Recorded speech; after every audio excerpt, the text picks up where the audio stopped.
WADR. Promoting dialogue.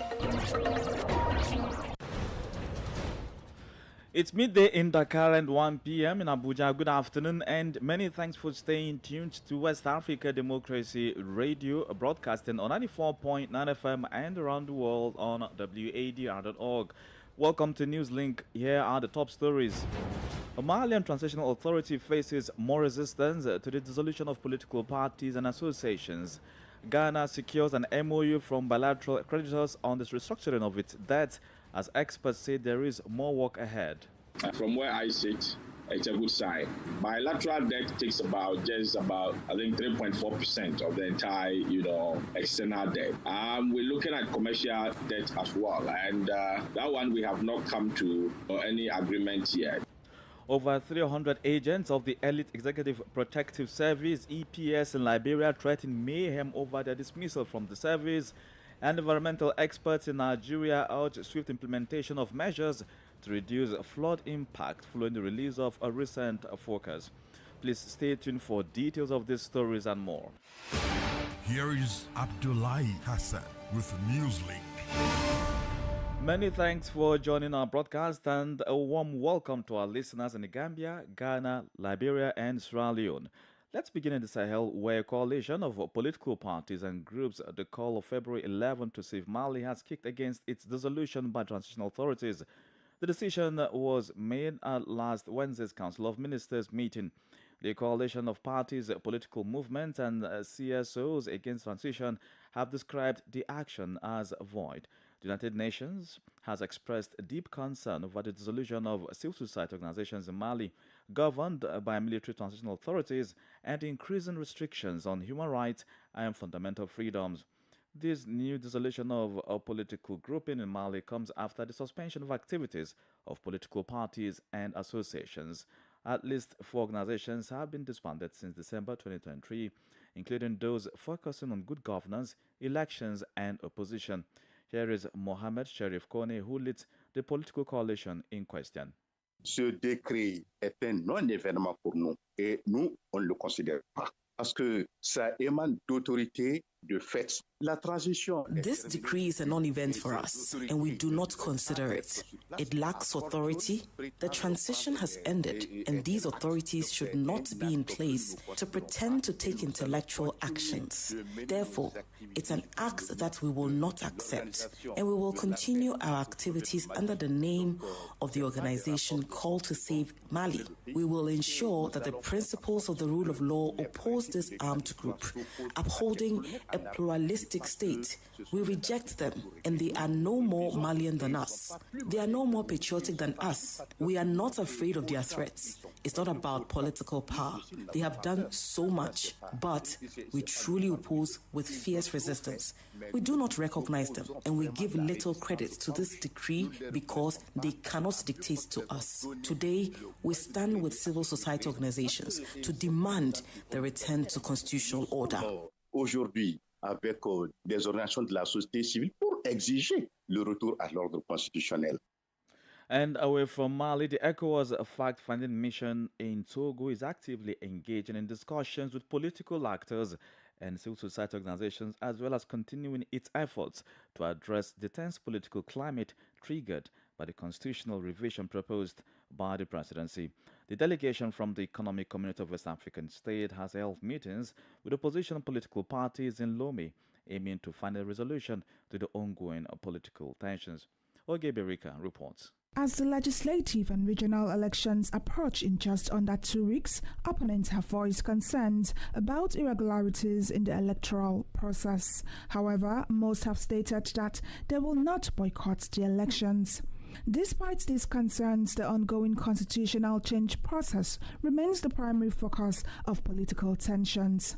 The proposed text, currently in its second reading in Parliament, aims to transform Togo from a presidential to a parliamentary system. Nathaniel Olympio, head of the Togolese party and opposition political formation, was present at the meeting with the ECOWAS mission. Mr. Faure Gnassingbé has been in power for 20 years, 19 years to be precise. Elections have always been contested, and ECOWAS has always validated them. Today, we are in the midst of a constitutional change without anyone being consulted and without the Togolese people being involved in the process. And ECOWAS has so far remained silent about these dysfunctions. ECOWAS must assume its responsibilities, having pledged to make ECOWAS a people's organization. Now is the time to show that the will is there and to show that things are changing. The Togolese authorities have questioned the legitimacy of the ECOWAS mission to address these issues. The ECOWAS delegation is expected to provide an update on its mission this Friday before leaving the country the following day. Ogebirika filed that report in a related development. A civil society organization called the Africa Development Council, ADC, has criticized the Economic Community of West African States, ECOWAS, for its perceived inaction in addressing the unfolding constitutional crisis in Togo. The ADC has raised alarm over President Faure Gnassingbé's proposed constitutional reforms, denouncing them as a constitutional coup and calling for urgent intervention from both ECOWAS and the African Union AU. WADR's Nadre Tete reports. ADC President Engineer Bright Achusogbe highlighted the critical nature of the situation, cautioning of potential political unrest in Togo if swift action and decisive measures are not implemented. The council has firmly stated that ECOWAS's leadership will bear responsibility for any escalation of the crisis in the near future. Referencing recent events in Senegal where former President Macky Sall faced public discontent leading to his exit from office, the ADC has advised President Gnassingbé to heed to the will of the people to avert a similar outcome. The ADC statement has also called for an end to what it perceives as undue Western influence in African affairs, advocating for a more balanced partnership between Africa and the global community. In a direct plea to ECOWAS, the ADC emphasized the necessity of restoring the organization's credibility and dispelling any notions of alignment with Western agendas. Moreover, the ADC has stressed the importance of African leaders who champion democratic principles, economic progress, and self-sufficiency, encouraging African nations to pursue greater autonomy and effective management of their natural resources. The ADC has underscored the significance of guiding citizens through the challenges posed by the evolving global economic landscape. For WADR, Nadidi Teti, Accra. More stories coming up on West Africa Democracy Radio. Newslink continues. We are live on WADR.org. More than 300 agents of the Elite Executive Protective Service EPS are threatening the peace of Liberia after the new government of President Joseph Boakai terminated their services. The aggrieved agents stormed the capital bypass about a minute's drive away from the executive mansion, the seat of the Liberian government, calling for their benefit. WADR's Darlington Popa in Monrovia reports. Where dressed in their EPS office, some of the agents were well armed as they called on the government to pay them their benefits or risk facing their rafts. James Kelly, the spokesperson for the aggrieved agents, alleged that all the affected agents were recruited during the tenure of former President George Weah. Why will he dismiss people who are well trained? He didn't say anything about criteria. If there is a criteria, why will the HR give me employment letter? Why will he give me probation letter? Why will I graduate from base and I come? You give me letter, you get me working, salary rolling. You didn't tell me that I go through vetting and you're talking about criteria set? As I'm speaking now, I have my weapon with me. We all that are dismissed illegally, we are fully prepared to take any action. If Senge is not willing to pay us off, we are prepared. After 1 week, Liberia will not be in peace. Trust me. Julius Seville, a security expert in a telephone interview from Liberia's central region, urged the government to swiftly intervene as the issue at hand border on the peace and stability of the state. Brother, this is scary. You know, it sounds to be funny, but it's not funny. When security officers in the tune of that most security officers, even 15, well trained. I believe that they are well trained. If they are threatening the democracy, this is scary. We urge that whosoever listening from that background is be able to intervene. Meanwhile, Information Minister Jerry Limepia stated that his government will not tolerate any group of individuals threatening the peace of the country. When you say you will give the country a better Liberia, but at the same time complaining about being dismissed illegally, it's a kind of contradiction. But the only thing I can say as a spokesperson of the government is the government has the authority to protect lives and property. The government will ensure at all times that security prevails.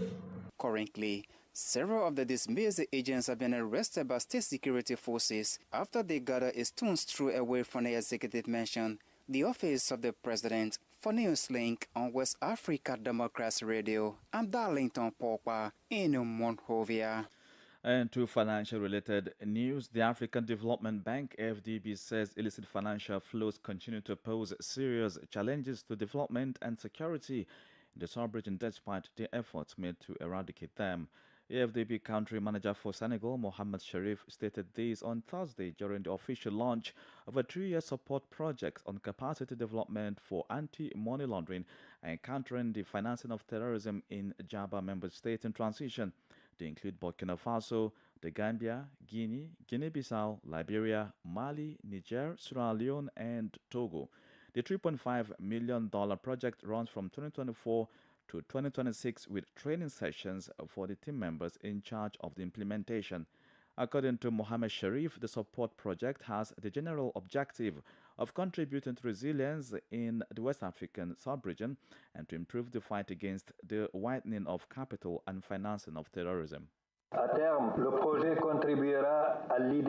In the long term, the project will contribute to the ideal of reducing the significant risks caused by illicit financial flows on economic activities, equitable sharing of income, natural resources, access to infrastructure and services, and even the security of the population and political stability in the region. But above all, it will contribute to strengthening the ability of the beneficiary countries to tackle the fragile factors related to illicit financial flows and to strengthen their resilience. The support project for the GIABA is a long-term collaboration between the GIABA and the African Development Bank. Mohamed Sharif is the African Development Bank country manager for Senegal. Meanwhile, Ghana has secured a memorandum of understanding from bilateral creditors regarding the restructuring of its debts. This achievement comes after members of the Official Creditor Committee and Ghana's bilateral creditors obtained the necessary approvals from their respective countries and parliaments for the terms agreed upon earlier this year. The committee is expected to release a statement soon to confirm the deal. Sources indicate that although the agreement was reached in February 2024, the MOU was delayed due to the drafting process. In January 2024, Ghana secured an agreement in principle with bilateral creditors under the G20 Common Framework Debt Treatment. This milestone aided the country in completing the first review under the IMF program. Professor of Finance at the University of Ghana Business School, Professor Lord Mensah, described the latest development as welcoming, but says Ghana has more work to do in reaching an agreement with its remaining external debts. That's a good sign. Having an MOU, gives more or less kind of confidence that there's something on paper that we can rely on. Having an agreement in principle and verbally usually can change at any point in time. But if you have it on paper and it's agreed by two parties, then obviously we should expect that they will go by the dictates of the MOU. And so from where I sit, it's a good sign. When it comes to our external debt, we need to appreciate the breakdown of the external debt. Bilateral debt takes about 3.4% of the entire, external debt. We're looking at commercial debt as well, and that one we have not come to any agreement yet. And I'm wondering when we can come to an agreement with external creditors, commercial external creditors, who have, their investment with us. So I would say that there's more to do, when it comes to our external debt negotiations. That was Professor Lord Mensah of the Business School at the University of Ghana. More on Ghana's economy. The International Monetary Fund, IMF, is projecting that the country's debt to GDP ratio will reach almost 84% by the end of the year. This was captured in the latest fiscal monetary report released on the sidelines of the IMF World Bank meetings currently ongoing in Washington, D.C. The debt to GDP ratio is a mechanism the IMF and the World Bank use to measure how sustainable a country's debt level is. At the moment, Ghana's debts have been characterized as unsustainable. You are listening to Newslink here on West Africa Democracy Radio, broadcasting on 94.9 FM Dakar, Senegal, and online at WADR.org. Here's a reminder of our top stories. Malian Transitional Authority faces more resistance to the dissolution of political parties and associations. Ghana secures an MOU from bilateral creditors on the restructuring of its debt as experts say there is more work ahead. Over 300 agents of the elite Executive Protective Service in Liberia threaten mayhem over the dismissal from the service. Still ahead in the news, environmental experts in Nigeria urge swift implementation of measures to reduce flood impact following the release of a recent forecast. We also have the guest interview and a sports update. Please stay with us. Fresh and breaking news all the time. Hear it first as the news breaks, only on West Africa Democracy Radio. Newslink continues. Many thanks for staying with us, and we're live on YouTube and Facebook. An environmental expert is calling on the Nigerian government to take urgent measures to avert an impending but preventable flooding disaster. This followed the Nigeria Hydrological Survey Agency Flood Outlook report for the 2024 rainy season, which predicts that over 30 of Nigeria's 36 states are expected to be affected by flooding during the rainy season. From Abuja, WADR's Usman Umar completes the story.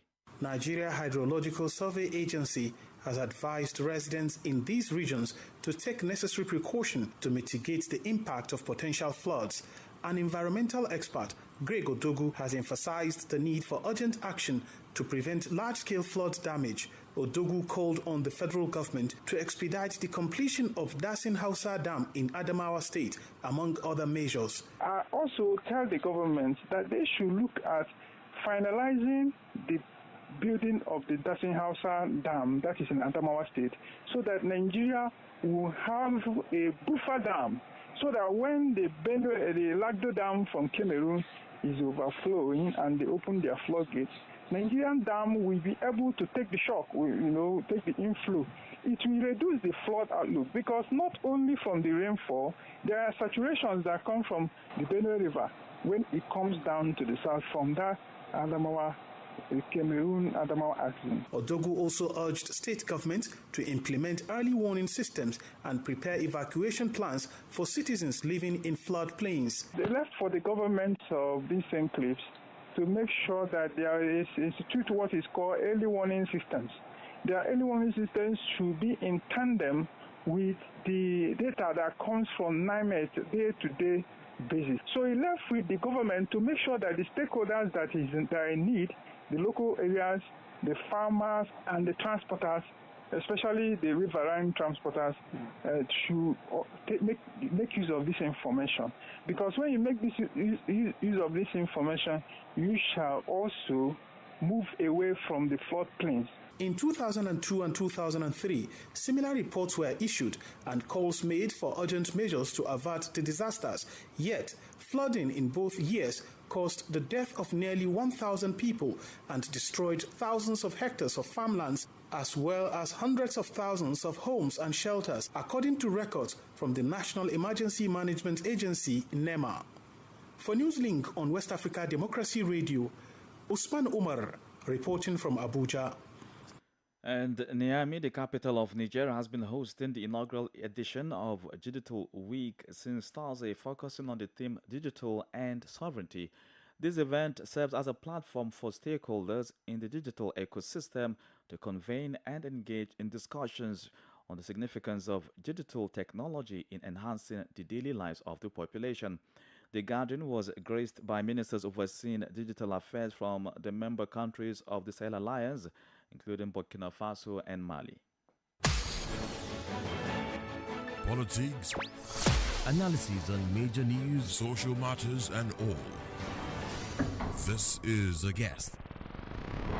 The guest interview segment takes us back to Liberia as reactions continue to trail the recent dismissal of over 300 members of the Elite Executive Protective Service EPS by the new government of President Joseph Boakai. The EPS members whose appointments were terminated have threatened to disturb public order should their benefits not be paid, while some wish to be reinstated. However, this development only adds to the announcement last week of the discovery of some 40,000 civil servants with irregularities in the employment process. Presently, across Liberia, there is a divide in opinion regarding Boakai's decisions that some have described as respect for due process and others labeled as a witch hunt. The legislature, for its part, says it is observing the situation and will investigate the matter once it is presented before the Assembly.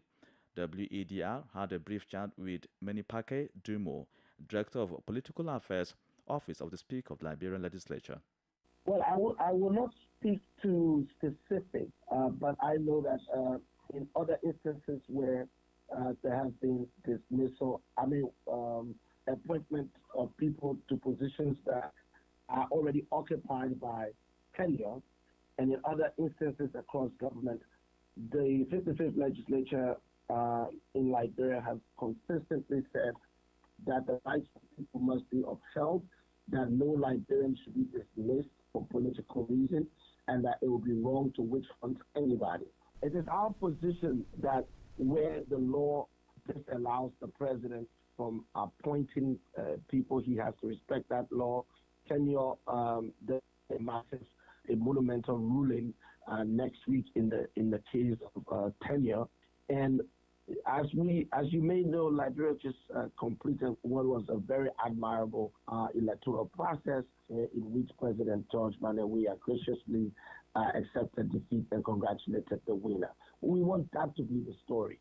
We do not support arbitrary dismissal of people, whether it's in the EPS or in the civil service. My boss has cautioned repeatedly that the law must be followed in all instances, and where people are due just benefits, it has to be paid to them in case the state wants to sever ties with them. And we are certainly concerned about these sweeping decisions that are leading to the sort of clashes we are witnessing between the authorities and dismissed members of the Elite Executive Protection Service. Exactly. To talk about concern, the EPS is responsible for protecting senior state officials in Liberia. More than 300 of them dismissed. How do you think this will go for the senior office holders that they protect? Certainly, it is not something to take lightly. And because I'm not a security expert and because the matter has not been brought before my bosses yet, I can't speak to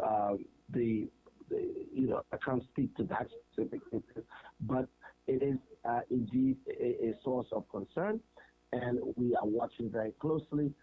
And I am certain that the legislature appreciates the context in which all of this is unfolding, the fragility of Liberia's peace, the weakness, unfortunately, of our institutions, and the vulnerability of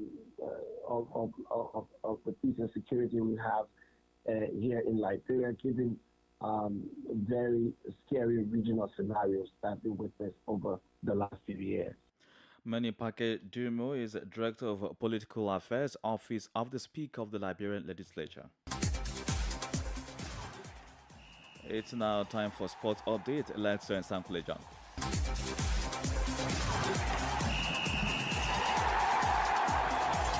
Hello out there, a warm welcome and thank you for joining us. The Total Energies CAF Champions League and CAF Confederation Cup semi-finals will kick off this weekend. In the Total Energies CAF Champions League, Esperance Sportive de Tunis of Tunisia will host Mamelodi Sundowns of South Africa, while Al Ahly SC of Egypt will travel to Lubumbashi to face TP Mazembe of DR Congo. In the Total Energies CAF Confederation Cup, defending champions USMA of Algeria will take on RS Berkane of Morocco. In the other match, Zamalek SC of Egypt will host Dreams FC of Ghana. The president of the Confederation of African Football, CAF, Patrice Motsepe, will chair a CAF Executive Committee EXCO meeting on Friday, 19 April in Rabat, Morocco. The EXCO will be at the headquarters of Moroccan Football Federation. And in the CAF Futsal AFCON, the assistant coach of Egypt, Sameh Saleh Hussein, says the atmosphere in the Pharaohs camp is positive ahead of their Total Energies CAF Futsal AFCON semi-final against Angola today, Friday. The three-time champions booked their place in the last four of the competition by winning all their group stage matches to finish as Group B winners. Egypt will battle against one of the strongest teams in the tournament in Sable Antelopes of Angola, who finished second in Group A behind host Morocco. And talking about that, Libya coach Ricardo Ingles has admitted the Mediterranean Knights will face a tough Moroccan side when they play in the semi-finals of the Total CAF Futsal AFCON. The North African derby is scheduled for tonight at the magnificent Prince Moulay Abdullah Hall on Friday, 19 April. The 2008 champions finished as runners-up in Group B with 6 points behind Egypt, who won all their group matches. And that's it for sports. It's back to you. Sports was brought to you by Sankole Janko. And with that, we've come to the end of this edition of Newslink here on West Africa Democracy Radio, broadcasting from Dakar, Senegal. Thank you for listening, and many thanks to Mustafa Sek and David Vincent for the technical support. Do interact with us via social media platforms, X, formerly Twitter, Instagram at WADR News, and on Facebook, WADR English Service, and stream live on WADR.org. I am Abdullah Hassan. Good afternoon. And many thanks to you for listening to Newslink via Hot 104.3 FM, Newmi FM 94.0, Hilltop Radio 104.7 FM, and Veritas Radio 102.9 in Banjul, the Gambia. We also appreciate